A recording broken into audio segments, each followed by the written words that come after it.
This is Ben Landesman with Lawson Screen and Digital Products. This is Deborah Sexton. This is Peter Walsh with M&R. Scott Ritter with the Decorated Apparel Expo. And you are listening to Two Regular Guys Podcast. It's hosted by Terry Combs and Aaron Montgomery. A gift to the industry.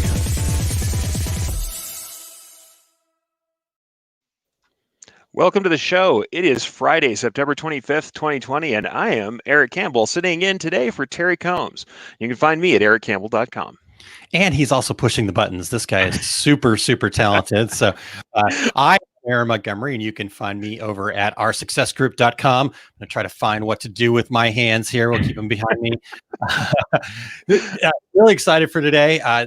This is a topic that I think it's going to be eye-opening for us. You know, we're all probably transitioning more to e-commerce and dealing with shipping and all sorts of stuff like that. And so today we're going to be talking with Bill Carlin, who's the CMO of Shipmate Fulfillment, and he's going to help us navigate shipping garments, kind of going over some of the challenges and then tips to make that easier. So excited to talk to him here this morning, Eric. This is a great opportunity. I believe you knew him, and that's how we connected with Bill. Is that correct? Actually, LinkedIn. So everybody who has been sleeping on LinkedIn connected with me on LinkedIn and said, hey, do you need fulfillment services? I don't need fulfillment services, but I know a whole lot of people who'd like to hear about it. Awesome. I do need a podcast guest. There you go. Yeah. Well, thanks so much to Bill for reaching out. That's awesome. Oh, yeah, totally. Like I said, Jay Bissell has been talking a lot about LinkedIn. So a friend of the show, Jay, if you haven't seen him talking about LinkedIn, yeah, it's out there and it's actually still useful, folks. So don't sleep on LinkedIn. All right. I've heard of it. I should check it out. No, I'm just kidding. All right. Well, let's get through some news. We got a few things going on that we want to share. And so let's get through that here real quickly. Lisa Wooten in Four Oaks, North Carolina is a regulator. I tried to say regulator and regular listener all together at the same time. So Lisa reached out to Terry earlier this week, and thanks to Lisa for listening. So, and speaking of for listening, everybody checking in here this morning, we've got Gusta and Cindy and Lenny. And Wade and Sandy and Curtis and Todd. So anyhow, everybody's checking in. Thank you guys so much for joining us. And again, thanks to Lisa for reaching out to Terry. And good morning, Chuck. There we go. Eric, what about you? What did you have come across your desk there?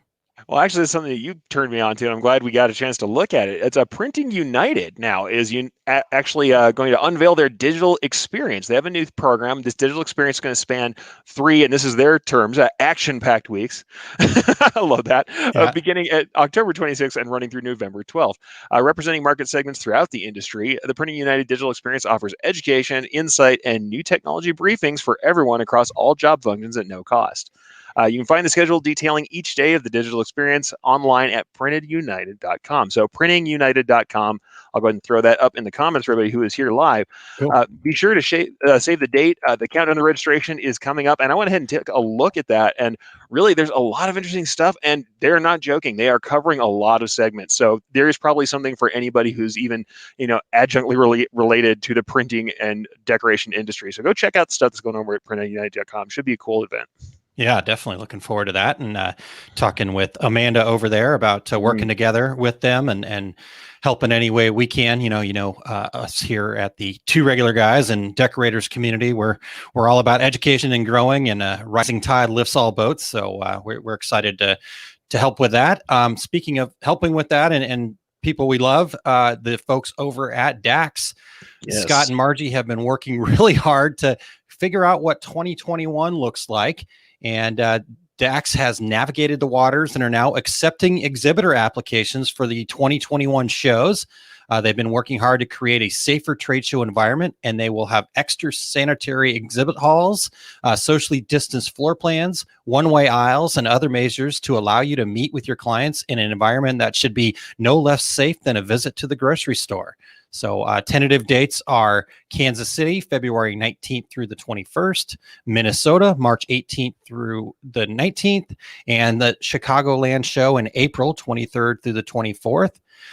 For those of you that want to be exhibitors, if you sign up before October 30th, It's about a month away. You can save $100 per booth. So if you'll just visit daxshow.com, you should be able to find all that information. And in the show notes of this episode, we'll also get the links to the applications and details and pricing and all that kind of fun stuff for those folks looking to be exhibitors. So, and if if years past hold true, obviously since they have to change things, I'm guessing that there will be less exhibitor spots available, and they do sell out pretty much every year. So I know we've already signed up for the decorators community to be there. So get over there and check that out. And then one other quick thing here, Erich, while I'll keep talking, I just want to congratulate. In fact, I'm wearing my shirt from one of the winners that I bought from Ali Banholzer, and it's you got Nice. this. It's like super soft too. I know it's been screen printed, but it feels like maybe it was sublimated or direct to garment printed. It's so soft. It's a nice district shirt. Anyways, I wanted to just congratulate the 6 winners of the inaugural Screen Print Magazine Women in Screen Printing Award. The 6 amazing winners were announced and gave acceptance speeches yesterday on a Zoom call, and it was truly inspiring. Again, congratulations to the winners, all of the nominees, and all the women in our industry for making it such an amazing place. In fact, Erich's already got the link up there to go read about all 6 of those amazing women, and getting to hear from them yesterday was inspiring. In fact, the young lady from Australia had a tear in her eyes, and there was just so much mutual respect and just amazingly inspiring women. So thanks to Screen Printing Magazine for putting that on, and also a big supporter and sponsor of that was the folks over at Rock USA. So it's super cool to see. I mean, it's definitely, we want to see women in the industry being, given those kudos. And honestly, getting to see a little bit of who they had up there in the speeches, it was just incredible. Yeah, it definitely was. So, all right. So, dad joke time here, Erich. Do you want to take this one? I think I will. I think I'll good. take this dad joke. This one is actually submitted by Marsh Derryberry, and sales and marketing manager for Action Engineering, certainly. And we also know her from Impressions for years and years and years. But she contributed today's dad joke, and it's actually, I like this one. It's pretty good. They've become kind of a painful thing that we get through for some of our listeners, but the dad joke is now well installed. So let's go with the dad joke for today. Did you know that sometimes Bigfoot is confused with Sasquatch? I did not know that, Erich. Yet he never complains. Marcia, very good, Marcia. Come on, Thank you. That's pretty bad. Like we always say, we need the groan emoji. And that one is definitely worthwhile. My son, is who kind of started this whole dad joke thing for us. And on Friday mornings, he goes through his book so he can give me one when he thinks about it. And he did think about it this morning, so I do have to share a bonus one here real quick. Here it is. What did the lettuce say to the celery? What did the lettuce say to the celery? Quit stalking me. Oh, wow. So I thought the Yeti one was bad.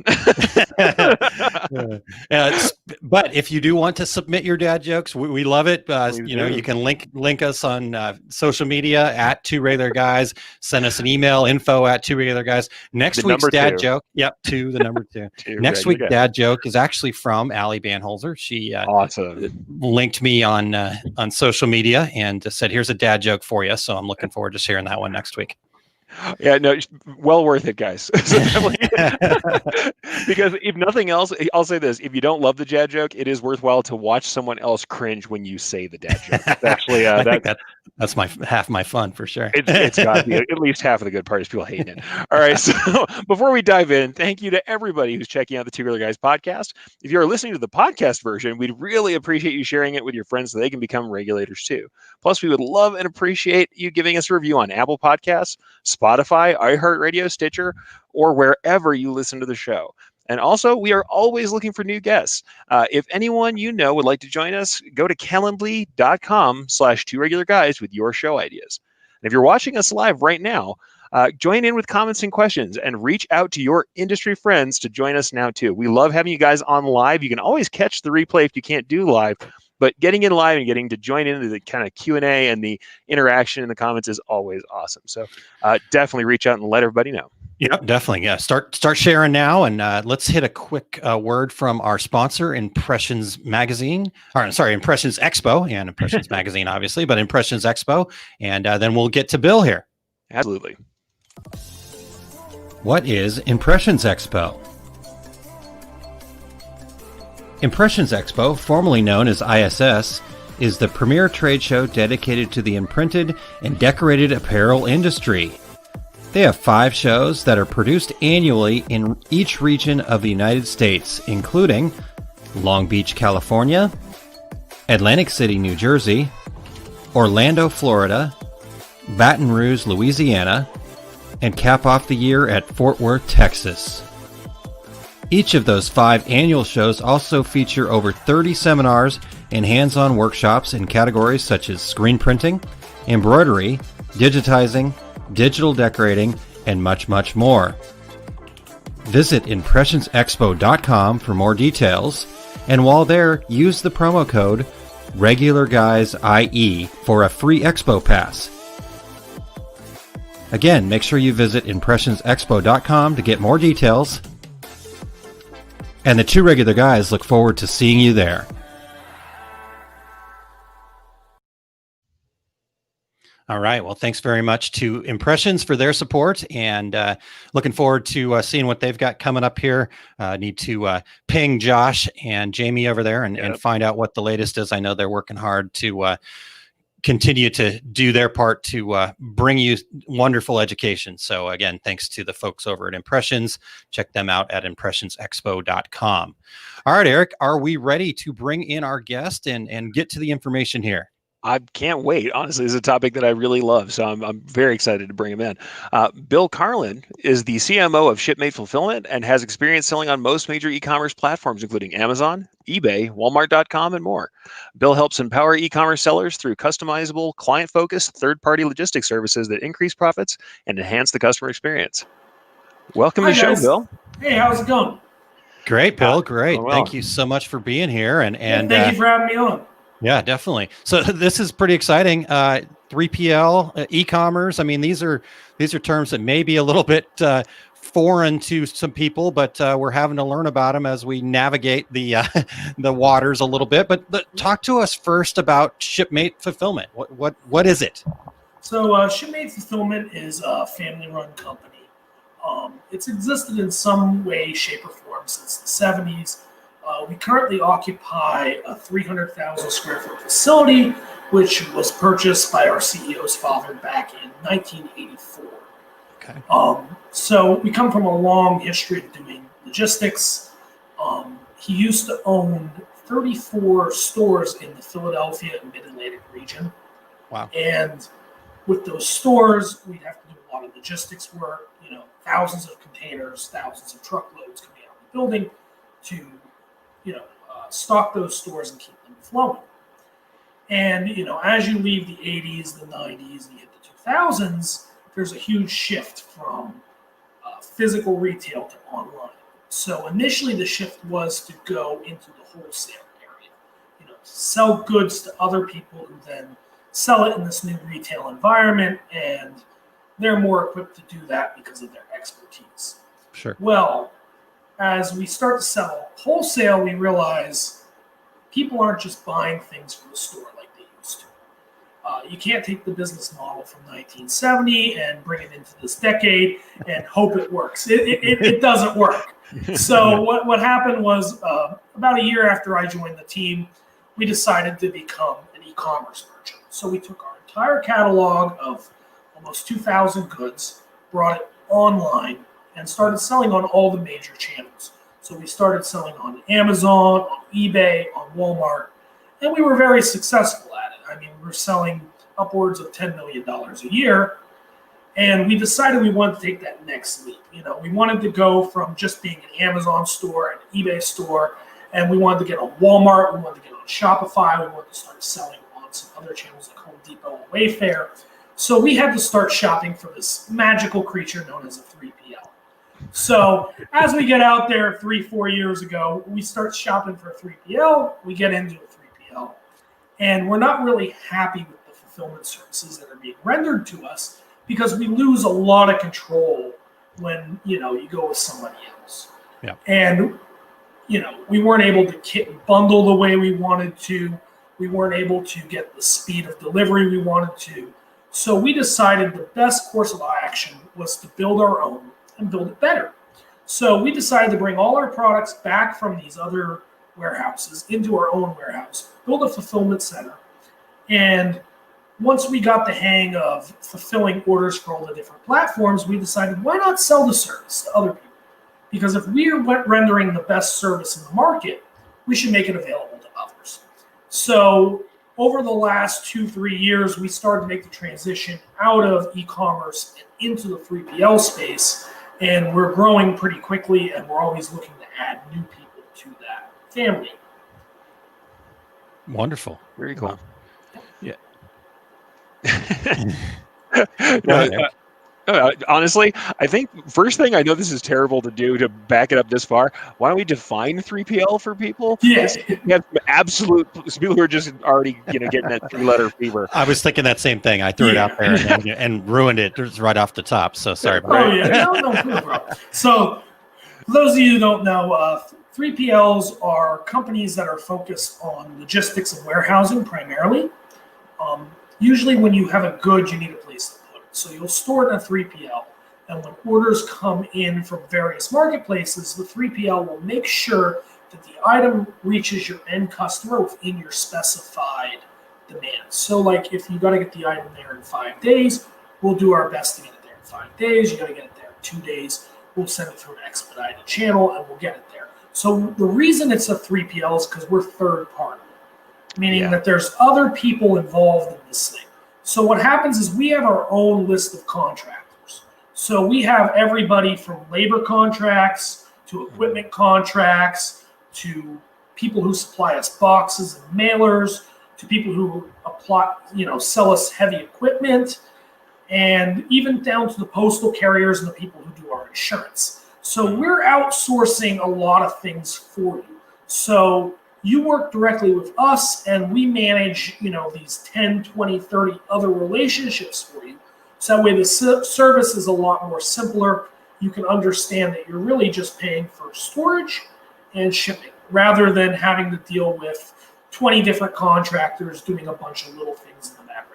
Though I'll say, from someone who's run company stores and done all of this in-house in a decoration place, I can understand why you might want to hire someone else to do it. The logistics and the packing and shipping, it is not a minor thing to do. And in fact, it's down to just really fine-grained, small tasks that you wouldn't expect to be difficult. I know you've worked with a lot of clothing brands before in doing this fulfillment logistics. What are the challenges of just storing garments in the fulfillment setting, in your warehousing? So garments make up about, I would say, 30% of our catalog right now. So it's our biggest category, and it dwarfs a lot of the other ones. Some other big ones are like CBD and household goods, just general housewares. But garments pose a unique challenge because you have a lot of them. So they're what's known as a high SKU count item. And a lot of warehouses do not want to touch high SKU count items because when you store something, you want to make sure that it has its own home, its own unique location, and that it doesn't share that with other things. So if you have the shirt I'm wearing, right? This shirt comes in 6 or 7 sizes from extra small to extra large. It comes in 7 colors, and just the 6 sizes times 7 colors, that's 42 SKUs associated with one design of a shirt. So you got a lot of items there. So if you have a catalog that has 10, 20 designs in it, you can all of a sudden have 100, 200, 300 unique SKUs, unique items that need to be tracked throughout your facility. And that requires not only a lot of space, but also a lot of organization.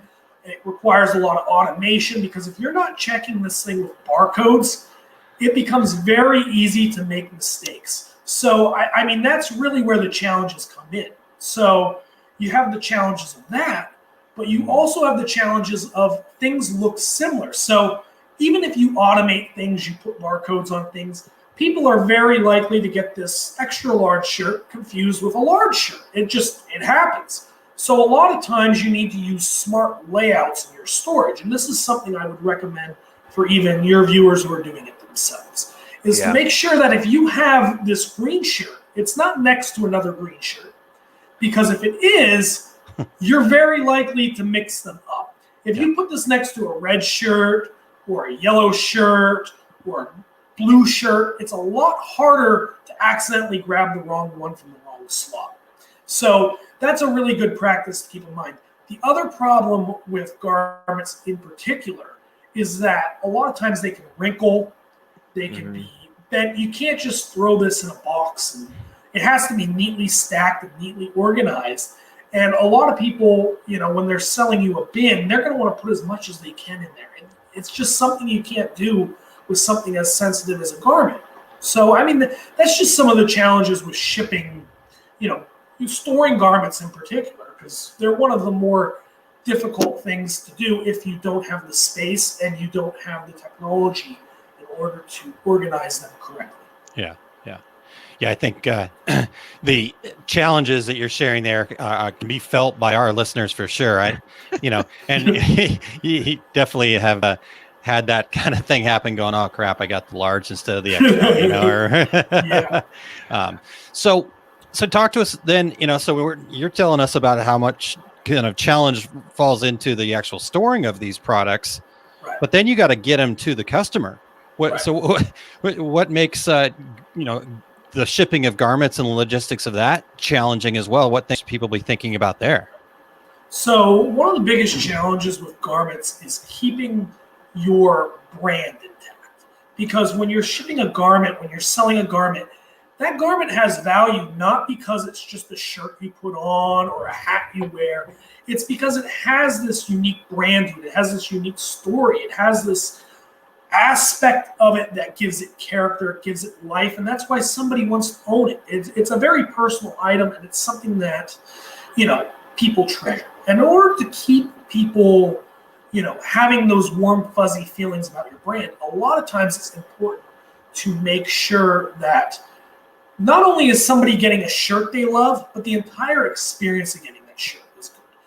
You want to make sure your things are there on time. You want to make sure that your packaging looks good. You don't have a ton of tape flying everywhere and boxes that are printed with whatever you found in your garage. You want to give this professional image. And you want to make sure that not only are you giving a professional image, but you have the ability to customize that experience, whether that be through how you're presenting it on a receipt, how you're presenting inserts, coupons, branded messages. A lot of people like handwritten letters. We have some people who sign it right at the packing station. And it's one of the challenges, like I said, with shipping garments is keeping this personal touch, this personal feel, and not making it feel like you went to Walmart, grabbed something off the rack, and stuck it in a box. Yeah. And that's where the value comes in, and that's the biggest challenge in my mind.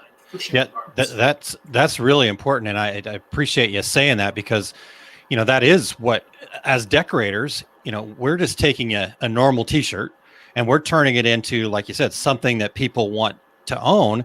But if that thing that somebody wants to own is just shoved in the bottom of a poly mailer, that is probably not going to be the experience that the person was hoping to get once they get there. I've always told people along the way that even though it may take you a little more time and a little more money to improve that experience, like you talked about, think about it from this standpoint. If I got a wadded up shirt in the bottom of a poly mailer, I'm going to take it out because now I've got buyer's remorse, and I'm going to take it out and I'm going to find every little nitpick that I can find to be able to go back to the company and say, yeah, this isn't right. I want my money back. But if it shows up and I open it up and the angels sing and everything is great, and I've got a coupon to get more, and they want me to show off, and so anyhow, then even if I had a big crease through the middle of it, I'd probably go, yeah, but it's my crease. So It's like Apple. Apple, the one thing they do well is packaging, and I think we can all learn something from that. That experience when you open that new phone and it's just sitting there, and you're like, whoa. There's a reason we make an unboxing video every time Apple drops a new iPhone. You want people to make unboxing videos about your clothing. Yeah. You know, you want somebody to get that hat, get that T-shirt, get that bag, and go, "Wow, I own this. This is an experience. I love this. I want to tell my friends." Yeah. Well, and we always talk about the fact that branding isn't just your logo. It's not just the things, the messaging you put out there. It's the experience your customer has. And the thing I've been talking to people about recently is that when we're doing e-commerce, you can no longer rely on the force of your personality to bring everything across. Like there are people who have like horrible shops who are great people. I hate to say this, but I've known people where it's like their customer facing spaces are awful. They walk you through a dirty showroom. Everything looks terrible, but the person themselves and the printing is good enough where you're like, okay, shirts look good. And the person who I'm shaking hands with, I really like. But you can't, there's no handshake to be had in e-commerce. The handshake is opening that box. You have to have that experience. That's, you know, and also, I mean, I've also been preaching customer facing spaces back when we could use them. It's kind of important to have that opening up. Well, opening that box is walking into your brand. You know, so there's nothing about this I can't get on board with. In fact, I've really loved seeing some of our listeners who we've had, like Northwest Apparel. I've seen him doing some stuff. Erich Mickelson has been sending stuff out. So you guys have seen him online. Awesome unbox stuff like that, where he's got branded boxes. You open it up, there's a message involved. There's usually an insert, and the box is related to the industry that he's targeting. Great both for advertising and for fulfillment. So really cool stuff to talk about. Hey, Erich, before we move on, though, I've got one other quick just side question for Bill here. Not side. I want to take what we were just talking about just a little bit further and see if Bill's got any more that he can share with us here. I know we're going to talk a little bit later about some of your ideas to improve this and some things like that. But where does, you know, so if I'm thinking about, okay, I want to improve this experience and I want to do all that, you know, like you said, like you mentioned, you guys switch because of the control. When you guys are working with your partners, you know, what's the value add that you can bring to them there then? So the big value add for us is we are a family-run company. We are a smaller company. When you call and you pick up the phone, if you want to talk to Bill, you just go, "Hey, I want to talk to Bill." They'll put me on the phone. You know, you want to talk to the CEO and you have a good reason, we'll fit you on his calendar. You know, it's that intimate relationship that allows you to call somebody and go, "Hey, this shirt arrived crinkled. Why did it arrive crinkled? Let's talk about it. Let's correct this. What can we do better next time?" Sure. The other thing is we're very hands-on with our customers. So like we have a lot of people who do tissue paper, like I said. So we'll tissue paper their clothing. We'll put a sticker to seal the tissue paper. We'll put it in a bag or a mailer or a box, whatever they prefer. We'll hand sign the notes. That's amazing. Whatever they want and whatever they need. And we never say no. That's the thing about us is, you know, if you want top-notch service, we're going to give it to you. Might cost more than the base level service, but we offer both. So you can decide how much customization you want, and we'll give it to you. We have customers that we're doing all kinds of things for. And we also have great relationships within the industry. So we have a great partnership with Acme Box Corporation. Nice. And they're just right up the street. And they'll cut us any size box we want, whenever we want it. So if you want a custom experience, you want a printed box, you want a box that perfectly fits your goods, we can get that made for you. That's awesome. You know, and we do it all the time for people. And that's really what makes a difference is you're not talking to a robot. You're not putting in a customer support ticket.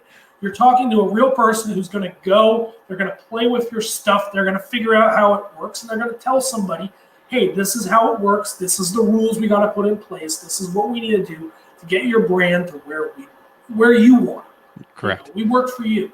That's awesome. Yeah, I mean, I figured that was probably what we were going to hear, and I love that. And because here's what I think people don't really realize, you know, as you're kind of transitioning, maybe doing more e-commerce or doing some of that stuff, the minute details of figuring all of that out, you know, like where am I going to get the tissue paper? How do I get this custom box design? How, you know, if you have a partner like Bill here that can take some of that load off of your back, that's worth its weight in gold right there. I mean, it's a huge deal. So, and I mean, like I said, we have the economies of scale too. You know, when we go out and we buy a box, we buy 5,000 boxes. Sure.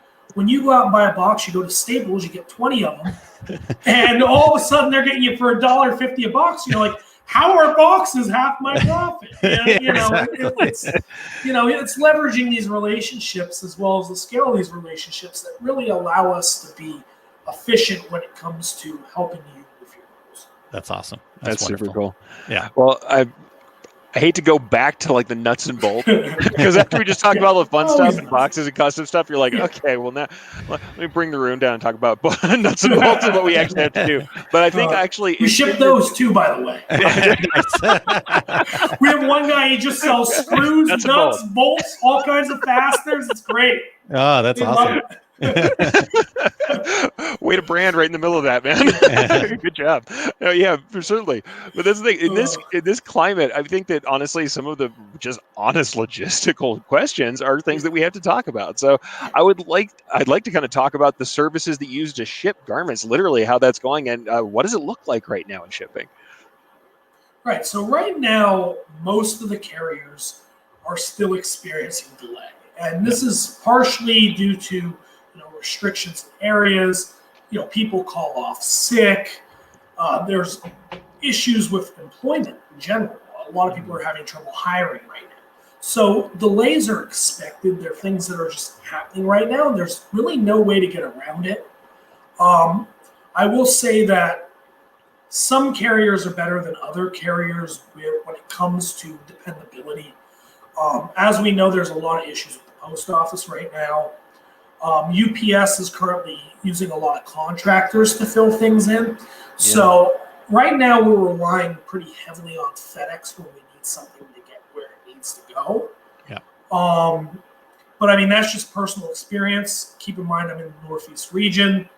It really varies where you live, the quality of service you're getting, who are you working with, who's your driver. All these things factor in, and they're cumulative. If you're getting substitute drivers all the time during this crisis, you might have more issues than if you have a stable driver. Yeah. So, I mean, that's stuff to keep in mind. Sure. But what it really comes down to is the services you are using. So right now, what I'm recommending to a lot of people is to spend the extra couple dollars and use expedited services when they're selling something that needs to get to a customer, where it's important, where this is something that they pride themselves in. If this is just something where you're trying to make $2, $3, $4 margin, you can go with those generic services, the ground, and somebody might have to wait an extra day or two because of delays. But at the end of the day, if you're selling something that you're making a healthy margin on, it's something you take pride in, it's something, you're really trying to emphasize the customer experience, go ahead, pay for the priority mail, pay for the FedEx Saver, pay for the FedEx 2-day, pay for the USPS 3-day. The UPS 3-day.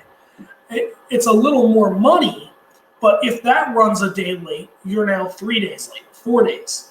You're not running 6 days, 7 days. So, that's what I recommend if you're running into this problem a lot.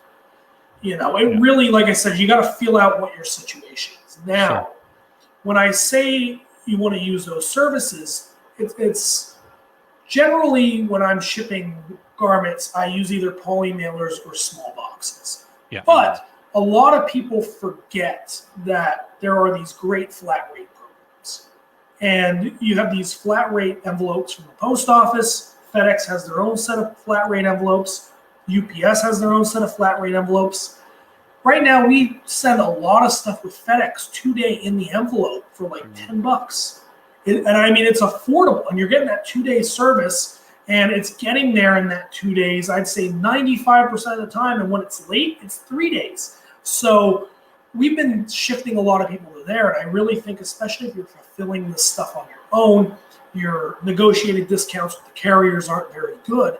Sticking to those flat rates is a good way to make sure that you know how much margin you're making. Like I said, most of them revolve around these priority services. So I think it's a really good thing to look into if you're not already using it. Yeah. And, Bill, you guys are shipping so much, you are able to work with your carriers and look at different programs. I know, because one of the challenges you mentioned, the post office having a lot of problems, is we don't realize that in some of these economy services, the Smart Post, the Sure Posts, and like DHL has an economy kind of service as well. What what people don't realize is that those are handed off to the post office. The post office has that residential last mile service that nobody else has. But at the same time, that handoff makes for a nightmare because there's a lot of pointing fingers. Oh, it didn't get handed off or whatever. And then the post office is like just a disaster, as you mentioned. So we deal with that too. I mean, like a lot of times stuff will get lost in the scanning process. Sure. So if they don't scan it when they pick it up from us, we have customers that contact us. If they go to do the handoff from UPS to the post office, then you have people going, oh, it was with UPS. I don't know. UPS lost my package. And I'm like, no, the post office probably lost your package. Like, people don't understand, the nuts and bolts of this. Sure. The handoff, like you said. And I mean, that's something I really recommend is if you're taking packages to the post office, you're having a daily pickup, make sure they are scanning. Because if they don't scan, you don't have receipts. If the guy shows to pick up our FedEx packages and he doesn't scan them, I have a very hard time going to my customers and saying, hey, look, guys, we handed it to them, and I have to outline the whole process that goes through the building. And at the same time, it's just they're taking my word for it, and they should, but at the same time, I can't expect that. They have customers that are relying on them too. So always get those receipts because at least when you go to point the finger, they can't point it back. Yeah. And, it's important in these times. I mean, it used to not be that important when the error rate was 1 package in 1,000. But when you get to the point where you're dealing with 6, 7, 8, and 1,000, this is something you're going to run into once a week. If you're shipping enough volume, sometimes even once a day. So it's something to keep in mind. Yeah. I read a statistic that the normal average kind of missed scan number was for the post office was about 1% historically, and now it's closer to 15%. Wow. Something along those lines. So that's pretty crazy. Sometimes your package will go through the mail, and all of a sudden it'll end up in like Texas, and you'll be like, how did it go to Texas? It was going to North Carolina, and then they got to find its way back. Yeah. And it's like a 2-week journey, and the customer's like, what's happening? It's like, it's the post office. I don't know. I shipped something through an economy service on August 27th. It was delivered September 22nd. It happens. And you got to have a plan too. Yeah. And that's something that a lot of people don't think about is, how am I going to handle this from a customer service perspective? Yeah. Do I have a plan? Do I have a template? I like to have template emails for them. Sure. And I plug in information to make them personal because you don't want to just send people a blank template. Yeah. But at the same time, you want to have something that's prepared, something that's informative, something that's well scripted to send to that customer. And then you want to have an action plan after. So it's not just words. So when you send that person an update with the tracking information, blah, blah, blah, blah, blah, you can go, it looks like the package is lost. When packages are lost, I usually refund. Or I usually send a second one. Yeah. And just have that plan in place before it happens, because a lot of the problems come when you don't have a plan. Yeah. When you don't have a plan, you're planning to fail. Okay. And a lot of times, like I said, it gets out of hand when you're like, oh, just look for the package again. And then they come back to you and they're like, oh, I looked. And then you're like, oh, are you sure? Give it 2 more days. And when you don't have the plan and you're just kind of ad-libbing, sometimes things can become, more aggravating for the buyer. And, we talked before, we really want to give that buyer a good experience. We really want to be top-notch customer service. Sure. Because even if that package goes, let's say that package gets lost. If you do a good job of customer service, that buyer is going to trust you forever. Yeah. They're going to want to buy from you. They're going to know that you stand behind your product. Yeah. And in some cases, those are the best customers. Yeah. The ones where something went wrong and you made it right and you did a great job, because it shows your character, it shows your brand, and it shows you stand behind your work. Yeah. And I really think having a plan, knowing how to address those sort of things before they happen is the key. That's the key to good customer service. That's awesome. Everybody's going to think you're our listener because this message is so like on brand for the show right now. I mean, I can almost see like Aaron starting to lip sync along with you. I was just thinking that I'm just super glad that you and Eric connected because I can see us being really good friends, Bill.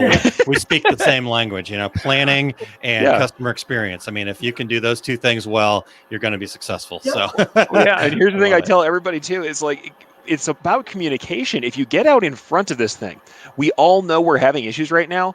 Don't wait to tell the customer. I know sometimes people don't want to scare a customer about things that may be going on, but if you know that you're having delays like that and somebody says, I must have something on a certain date, plan. Tell them ahead of time, like, we're having these delays fairly regularly. If you want to get things at a certain date, here's when we have to finish all the art stuff. Here's when we have to get on time for production. And here's what we should probably do as far as buying like expedited shipping. It's better to talk to somebody ahead of time 100%. And also to have like clear, as you said, clear plans for what happens when things go wrong, because they're going to. If you don't have that clear communication ahead of time, then people feel like there's a gotcha. They feel like they didn't know that was coming. Whereas if they're prepared for it and you handle it well, it just increases their kind of estimation of your professionalism. Yeah. Under promise and over deliver. That's the always, man. Always. I love it. So Bill, I want to ask you another question, but as Eric was talking there, it brought up another thing in my head, and maybe you can speak to this a little bit. I think one thing our listeners should probably also understand is when we talk about these expedited shipping and, 2-day and all of this other stuff, that doesn't necessarily today so I buy 2-day, but it's not guaranteed for 2-day right now. Is that, what are you seeing in that space? So right now, no transit times are guaranteed. Okay. So nobody's guaranteeing their transit times right now. And to be honest with you, I think they're going to continue that trend probably through the rest of the year, especially with the holiday season coming.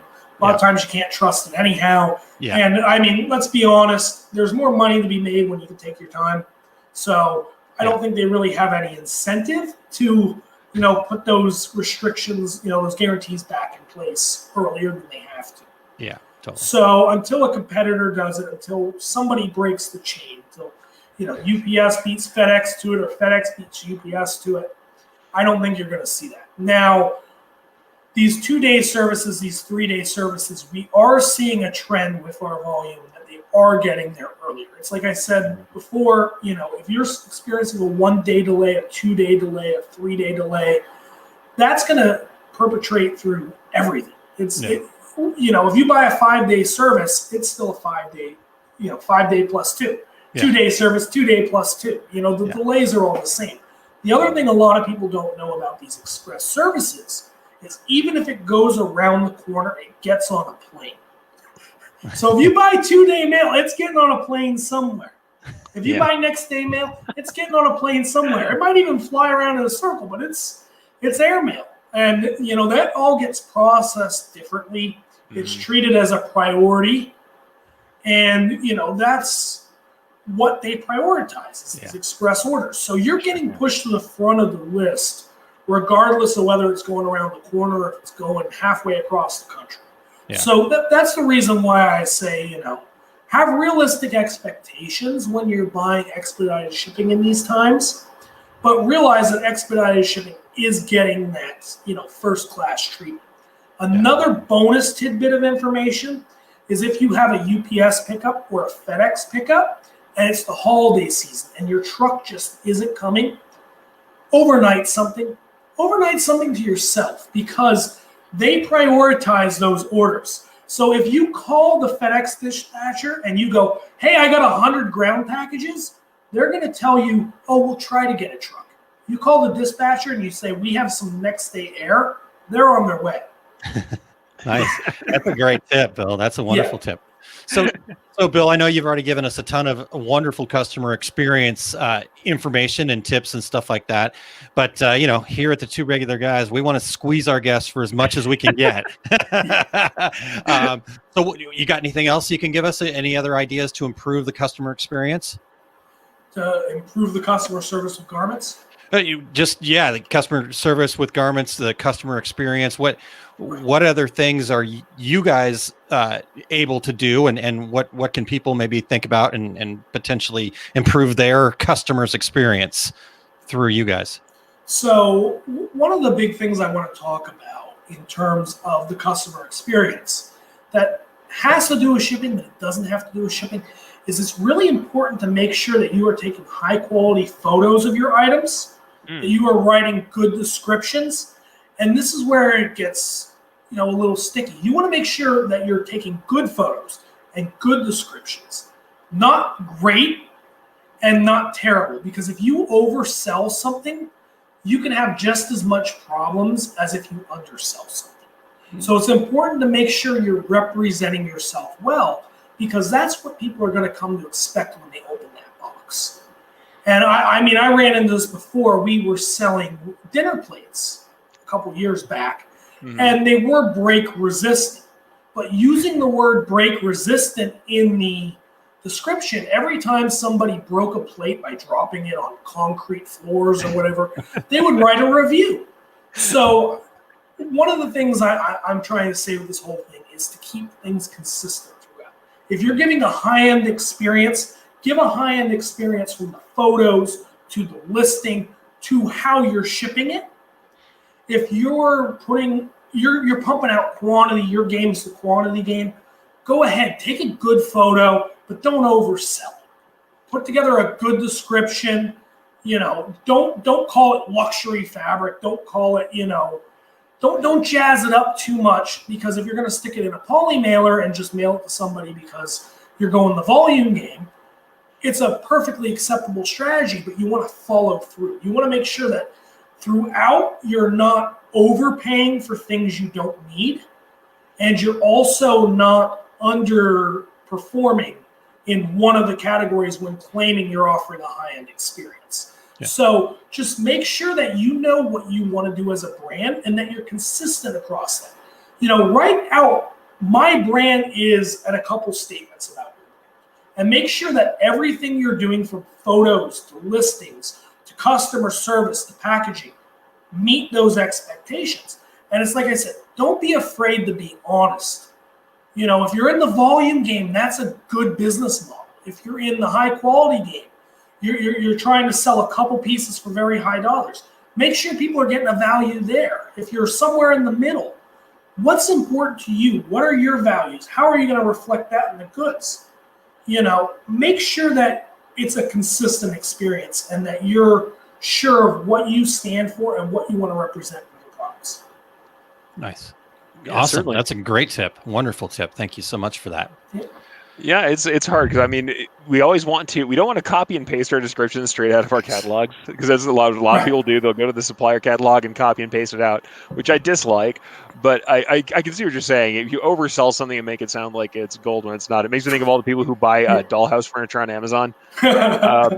Guys, just because the picture is awesome, read the descriptions and see what you're getting. But don't try and misrepresent what you have. I get that for sure.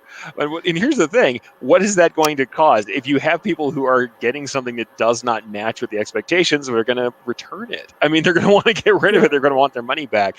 But even worse than returns are reviews, because reviews are everything. And I say this to people: don't be afraid to have your friends and family be your first customer. There's no shame in your mom being the first person to buy your shirt or your toaster or your dog leash or whatever you're selling.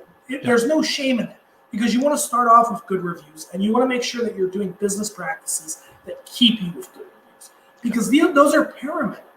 And like I said, keeping those expectations in check, or expressing yourself through the brand, is what's going to allow you to get those 5-star reviews, those 4-star reviews. But you want to start off on a solid note. Like I said, ask friends and family. There's no shame. That's awesome. Great tips. Yeah. No, with that, I would love to try and transition into, what we do about kind of when things break down. When we have things that don't kind of get fulfillment right, when we have to deal with returns, that's a huge challenge for everybody, especially when we're talking about shipping, we're talking about logistics. How do you think we should best handle returns? So I'm going to tell you how we do returns first, and then we can kind of direct the conversation based off of that. Sure. So the way we're handling returns right now for customers is we essentially have two paths. We have one path that is saleable inventory, and we have another path which is unsaleable inventory. So what we like to do is we like to have our customers, and this is what I recommend your viewers do as well, write out what is a saleable unit and what is not a saleable unit. And be specific and hold yourself to that, those metrics. So if you say that a tear in a poly bag means that your shirt is no longer sellable, stick to that. If you say there's a tear in the stitching, that's not sellable, stick to that. Come up with these really strict metrics so that way you can do the same sorting we do. And then what normally happens is once we sort it into saleable and non-saleable, we'll go to that non-saleable bin for further review, and we'll figure out what here is salvageable, right? What can we repack? What can we, and we usually push that on to our client. We'll send them some photos once the bin gets a little full and say, hey, what do you want us to do with this? Is this a tag issue? Is this an issue with the poly bag? Or is this an actual damaged good? Right? Because there's a difference. Sometimes you can put a new tag on there and the thing's good. But sometimes somebody ran it through the washing machine, started the fray, and that needs to go in the garbage. It's important to make sure that you have this open communication and that somebody has a strict criteria that they are following. Because that makes it really easy to convey to somebody like me who doesn't have the same opinions as you and the same ideas as you, to be able to understand what you want and deliver the service in a way that you want it. So the more specific you can be, the better. And like I said, this is a good practice whether you're using fulfillment or not. Because if you have that predetermined criteria, it's as simple as getting the thing in, going down your checklist, putting it in a pile. Yeah. And you can go through your stuff pretty quick, and it'll let you put things back in stock that need to go back in stock. It'll let you, refurbish what you can refurbish, and it'll let you throw out the things that you should. And it streamlines the whole process. Nice. And I'll say, honestly, having that tight definition also helps you with policies when you're talking with customers. I know in our kind of working with company stores, that was a frequent question. They're like, well, can I still return this for credit? Can I, what have you? And I would have my CS people, my customer service people say, all right, well, have you worn it? Have you washed it? Is the surface damaged? Have you taken the tags off yet? You can go through that same kind of list with someone and say, these are the things that can't be returned. And you can have that as part of your policies online. So people will know immediately if you take it, if you get it home and you wash it, that's yours. Like that garment now belongs to you. If that's what happens, like put it through the washer with some Downy and suddenly that is your garment forever. So that's something that's good for all of us to establish no matter what, even though it's not talking about, say, the return policies we have as far as how we handle returns and credits and things like that. The initial understanding of the physical object is pretty important to kind of making that clear to your customer. Right. And I mean, that's where a good return policy comes from. Yeah. In the beginning, is you want to be able to determine what you're going to give refunds for and what you're not. You gotta know what you're going to take responsibility for and what responsibility you're going to put on the customer. And when you have that clearly defined, it's a lot easier to point to a policy. Sure. Now, my policy is very well defined. I always make sure everything is laid out, but I will say I am very liberal with that policy. Correct. Because you want to make sure that you're strict enough that nobody takes advantage of you, because there are people on the internet with bad intentions, and that's just a fact. But at the same time, you want to make sure that you're giving honest people the benefit of the doubt a lot of time. If they say a package didn't arrive and they live in Brooklyn, a porch pirate very well could have gotten it. And you want to go through your policies. You want to make sure that you don't deviate too much. But sometimes it's okay to give it. It's okay to give it. Sure. And it's important to, like I said, if you don't have that well-defined policy, you don't know how much you're giving. Correct. That's right? Awesome. You need that criteria to compare what you're doing to what your expectations. Yeah. And like I said, having that policy keeps you honest, it keeps the customer honest. There is nothing wrong with keeping yourself honest.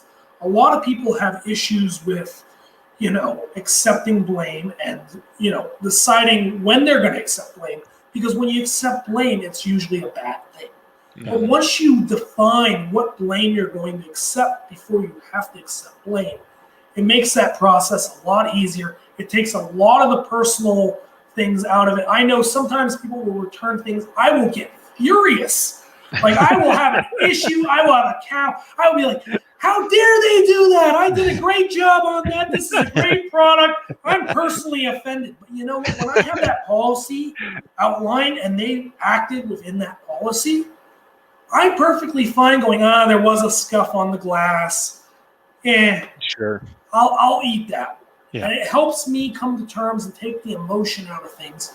Because a lot of these things, let's be honest, there are children, there are babies. When we go out, we create a product and we put all that time into the design, we create the box, we labor. It's a labor of love. And somebody just tears that apart. It hurts.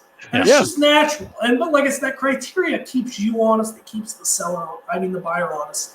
It's a great thing to do. And I highly recommend, like I said, everything you can put down on paper, you can solidify.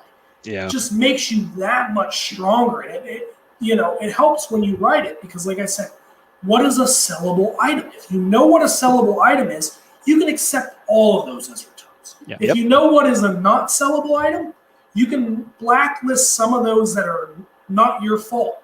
If they're not your fault, they go on the blacklist. We're not offering a return for that. But if you sit there and you go, this is something I could have controlled.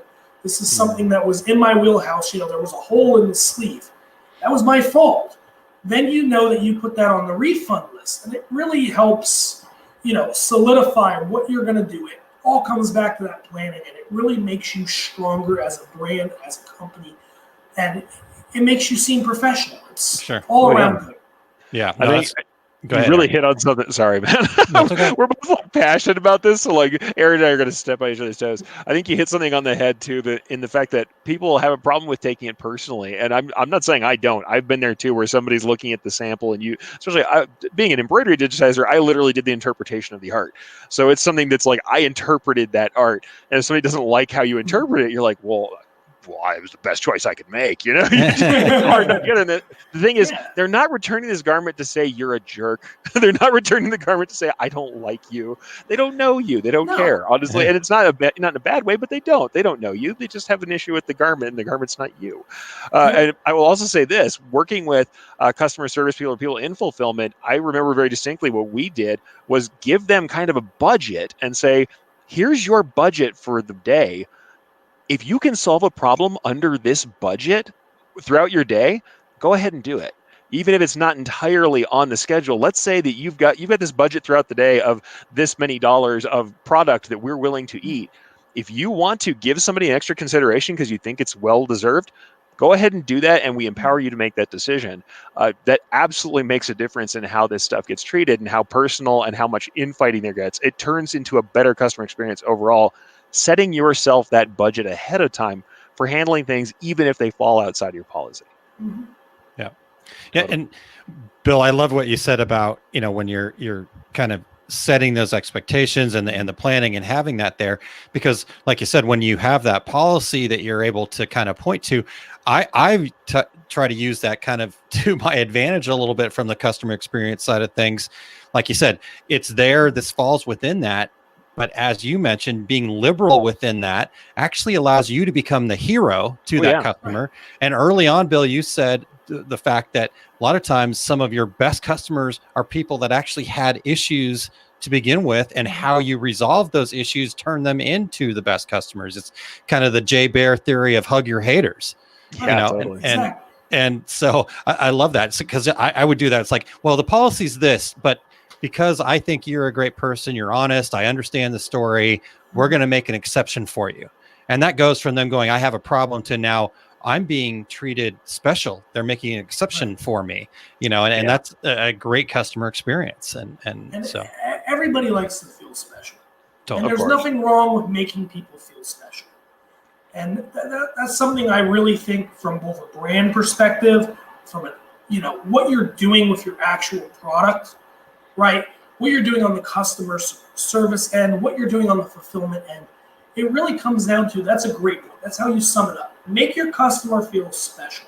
Yeah. Because if your customer feels special throughout the transaction, all the way from when they look at photos to the time they open that package, if they feel special, you own them for life. Yeah. They're your customer forever.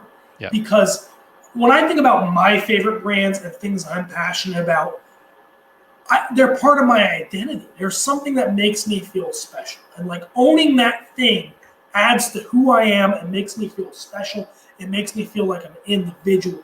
And that's really where, these brands have this like stranglehold on me. And I want them to, because, I connect with them so well and they make me feel special and they make me feel more of who I am. Yeah. And, that make you feel special thing, that's really the key to everything. So make your customers feel special and they'll always come back. Yeah, that's wonderful. Oh yeah, we make our purchases on an emotional basis, folks. I mean, I know everybody likes to think that we're comparing all the numbers and we're looking at all the stats, and that's how we make our purchases. We don't. We buy from people, and we buy when we feel like people. I've never bought a shirt based on thread count. I've never done it. Yeah, I've never even looked at how much fabric's in there. Yeah. I mean, I might feel it, but like, I don't know. Yeah. I'm not making a quantitative decision here. You're making an emotional decision. That's awesome. Exactly. Absolutely. Well, speaking of feeling special, Bill, we appreciate all of your time today. This has been wonderful information. As I said, you and I speak the same language. Erich is the same way here. So we could go on for hours and hours, but unfortunately we have to call it a day here. But before we do that, Bill, how can people reach out to you? Obviously, they're going to want to get more information. I know you have a wonderful YouTube channel. I was checking out a whole bunch of stuff over there. But tell us more about where people can contact you. Yeah, no problem. So you can check us out at www.shipmatefulfillment.com. On there, you can find a lot of information about the business, a lot of the nuts and bolts stuff that we didn't really dig into because it wasn't relevant today. Sure. But there's a lot more information there. You can reach us at our email, hello@shipmatefulfillment.com. And our phone number is 267-710-SHIP. Wow. Okay. Yeah, we got the number. We got like the word thing. That's awesome. Yeah. So that's good. And then we have all the socials. Like you said, we have the YouTube channel. Feel free to join us. Right now we're on the fight to 500 subscribers there on YouTube. And if you leave a comment on one of our YouTube videos, we might even send you a Shipmate bag. So. Oh, wow. There you go. I like it. Yeah, it's some great stuff. You even were showing people how to tape a box, man. That's really yeah. That's cool. Well, I got that idea because we did a how to build a pallet video and it just blew up. We got like 10,000 views on it. I was like, okay, maybe people want to see more about, just basic warehouse skills. Because a lot of people use them for training. Yeah. A lot of people just pick up a tape gun and they use it. And there's actually skills involved with using a tape gun. Despite the fact that they might be simple skills, there's still things that you need to understand. Yeah.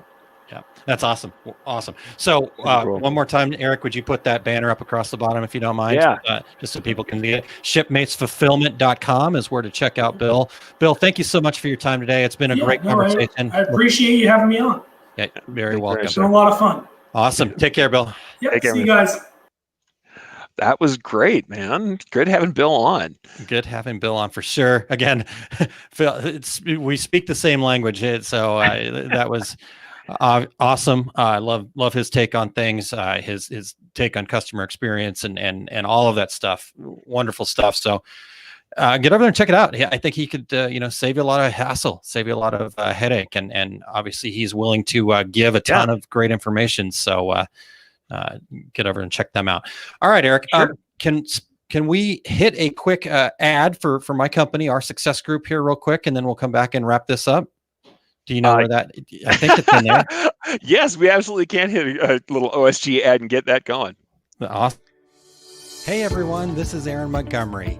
Yes, I'm the same guy you've been seeing over on Two Regular Guys. But today I wanted to share with you my business training company called Our Success Group that I'm part of with Todd Downing. We actually have 3 levels that allow us to provide resources that empower over 1,000 businesses to achieve their idea of success. Let's check them out real quick. So the first program we have is called the Success Tracker. The Success Tracker is a resource that helps people set and achieve 12-month goals. People who invest the $25 into the Success Tracker program will get specific goal-setting processes, encouragement, and support, as well as some fun swag along the way. It's a great introduction to the OSG community. The second program we have is our Success Group membership program. The OSG membership is for businesses who are ready to work towards achieving their idea of success. The membership includes a minimum of 24 live training sessions annually on proven success strategies, and you also get access to all of the past recorded training as well. And we also have a private member support group that you can participate in. The third program is the Masters of Success program. The Masters of Success is the inner circle of OSG. Businesses who are serious about putting their success in their own hands are investing in this program to get all of the great training and support from the membership, but they're also utilizing the Mastermind resource. The Mastermind resource gets you 6 quarterly Zoom calls that are led by myself and the OSG team. Masters of Success members pull each other up to success and achieve a level of accountability in their businesses that they have never had. Check out all of these programs at oursuccessgroup.com. Awesome. Thanks for sharing that. And again, if you saw on the last screen there, if you use the code 2RGs, that'll get you a 20% discount over there on that stuff. So thanks for allowing me to share that. Eric, what do you got coming up here, dude? Well, first, I'm just going to say great ad. I wish I would have known ahead of time or saw that prompt. I threw that in there late. So, on that. Yeah, no, all good. You can blame me for cutting Aaron off there, but it was an awesome ad for OSG. And I know actually I've seen some people fulfilling their goals recently in your social group. So that was really cool to see. Yeah, but what's going on with me today? Well, as on all Education Fridays, since that's become the norm, that what we call it, we all have shows on Friday. My show, The Take Up, today is actually kind of a fun one because people kept asking me about this stuff. You guys might know that I have some stock designs that I've sold and some other personal stuff that I designed myself. And I do a lot of art based on my kind of original educational career. So I do a lot of Viking Age and medieval art when I do this stuff, and people got super excited about that and asked me to talk about it. So today we're actually going to be talking about migration in Viking Age art and contemporary embroidery that I've made out of it. So it's going to be kind of a weird episode, but it should be a fun episode because we're not only going to talk a little bit about like Viking Age art styles and stuff going on in medieval Scandinavia, but we're going to get into embroidery and digitizing and talk about how I put certain designs together. So it should be a really kind of a strange mix that's probably fairly unique to me of medieval history and digitizing for modern machine embroidery. We'll see how that goes. So tips for embroidery and your absolute quota for scholarly articles for the week.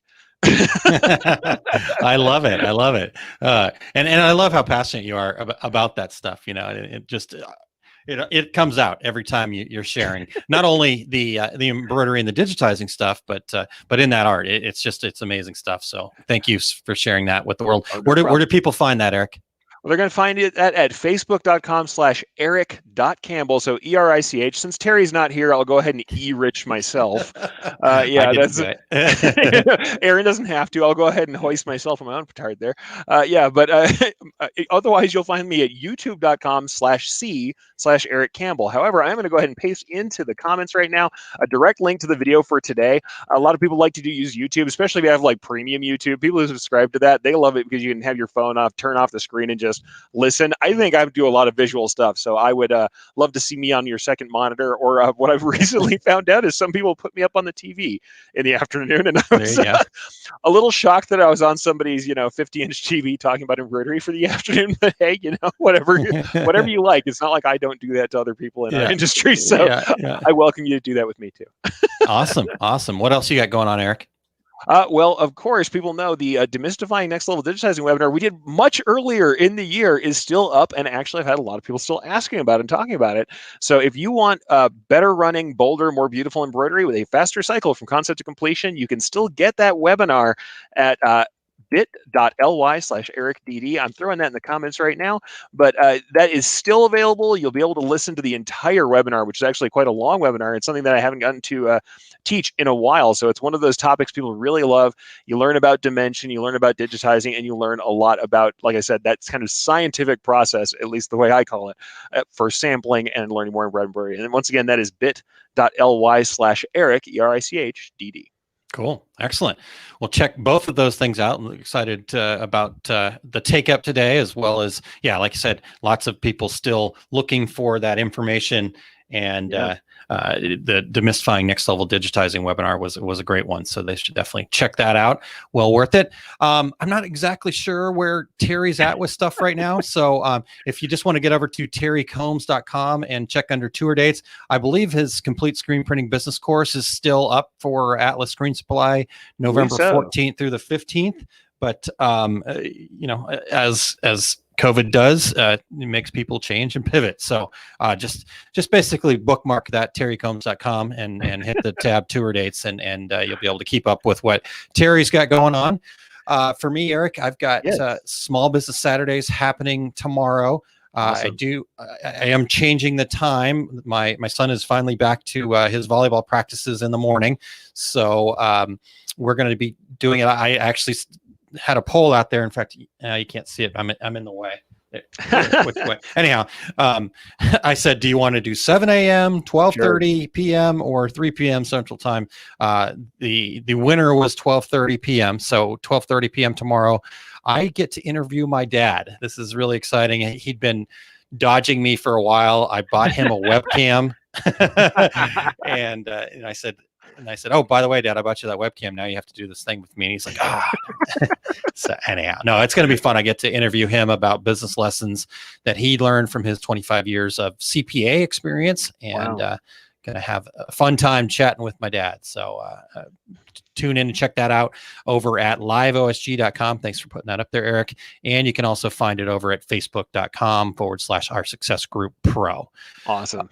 And then last reminder, in the ad, you heard about Masters of Success, but this is the last week. Open enrollment ends the end of September. So if you're interested in a mastermind program that's really going to help your business, go over and check it out at oursuccessgroup.com/MOS. So, all right, Erich. Cool.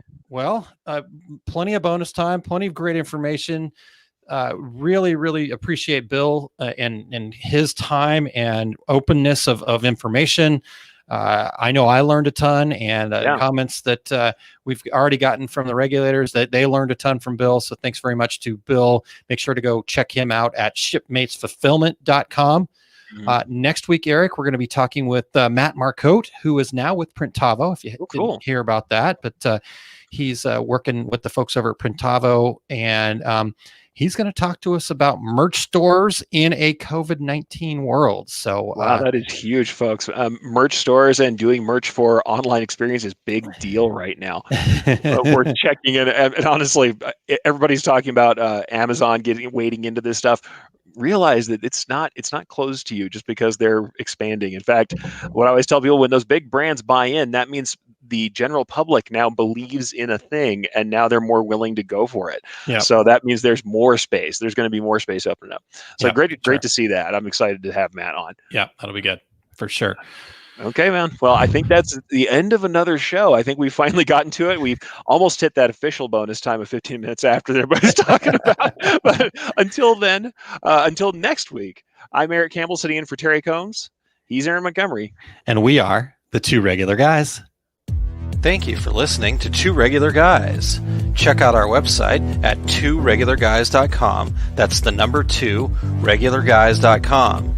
You can also interact with us over at our Facebook page, facebook.com/tworegularguys, or send us a tweet, twitter.com/tworegularguys. And we have a YouTube page. You can find all that from our website, tworegularguys.com. Thanks for tuning in, and we look forward to spending some time with you again next week.